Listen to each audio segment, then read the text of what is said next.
পাক ভারত বাগযুদ্ধ যেমন থামছেই না, তেমনি ফের আক্রমণ পাল্টা আক্রমণের ইঙ্গিতও স্পষ্ট হচ্ছে।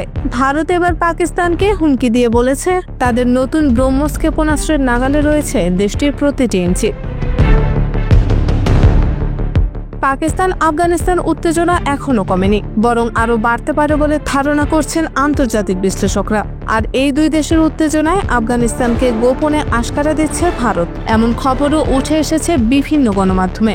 ঠিক এমন সময় পাকিস্তানের প্রতি হুঁশিয়ারি উচ্চারণ করে ভারতের কেন্দ্রীয় প্রতিরক্ষা মন্ত্রী রাজনাথ সিং বলেছেন, পাকিস্তানের প্রতি ইঞ্চি ভূমি এখন তাদের ব্রহ্মস ক্ষেপণাস্ত্রের নাগালের মধ্যে রয়েছে। তিনি অপারেশন সিঁদুরের কথা উল্লেখ করে বলেন, এই ক্ষেপণাস্ত্র তার প্রযুক্তিগত শ্রেষ্ঠত্ব প্রমাণ করেছে এবং বিশ্বজুড়ে ভারতের প্রতিরক্ষা ব্যবস্থার বিশ্বাসযোগ্যতাকে সুদৃঢ় করেছে। রাজনাথ সিং ও উত্তরপ্রদেশের মুখ্যমন্ত্রী যোগী আদিত্যনাথ শনিবার ব্রহ্মস এরোস্পেস লিমিটেডের লখনৌ ইউনিটের তৈরি সুপারসনিক ব্রহ্মস ক্ষেপণাস্ত্রের প্রথম ব্যাচটির উদ্বোধন করেন। এ উপলক্ষে প্রতিরক্ষা মন্ত্রী রাজনাথ ব্রহ্মসকে ভারতের ক্রমবর্ধমান দেশীয় শক্তির প্রতীক হিসেবে বর্ণনা করেন। তিনি পাকিস্তানকে সতর্ক করে বলেন, তাদের ভূখণ্ডের প্রতিটি ইঞ্চি এখন ক্ষেপণাস্ত্রটির নাগালে। বিজেপির এই মন্ত্রী বলেন, এটি আমার জন্য অত্যন্ত গর্ব ও আনন্দের বিষয় যে অত্যাধুনিক ব্রহ্মস বুস্টার ভবনটি লখনৌতে উদ্বোধন করা হচ্ছে।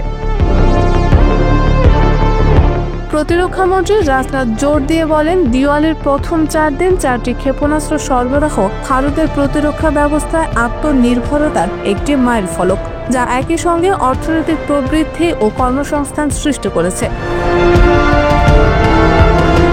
রাজনাথ লখনৌ ইউনিটের গতি ও দক্ষতার প্রশংসা করেন।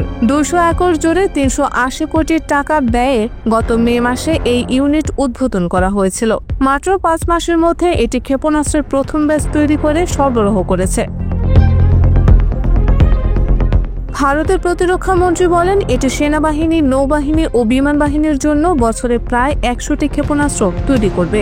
বছরে এটি 3000 কোটি টাকার লেনদেন এবং 500 কোটি টাকার জিএসটি রাজস্ব আয় করবে।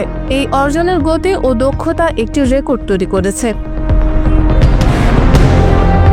ব্রহ্মসের সক্ষমতার উপর জোর দিয়ে রাজনাথ বলেন, এর সুপারসনিক গতির নির্ভুলতা ও দূরপাল্লার আঘাত হানার ক্ষমতা এটিকে বিশ্বের অন্যতম আধুনিক ক্ষেপণাস্ত্র ব্যবস্থায় পরিণত করেছে। রাজনাথ আরও যোগ করেন, লখনৌ, কানপুর, আগ্রা, ঝাঁসি, আলিগড় ও চিত্রকূটকে নিয়ে গঠিত প্রতিরক্ষা উৎপাদন করিডোরের 6টি কেন্দ্রই এখন পূর্ণ ক্ষমতায় কাজ করছে।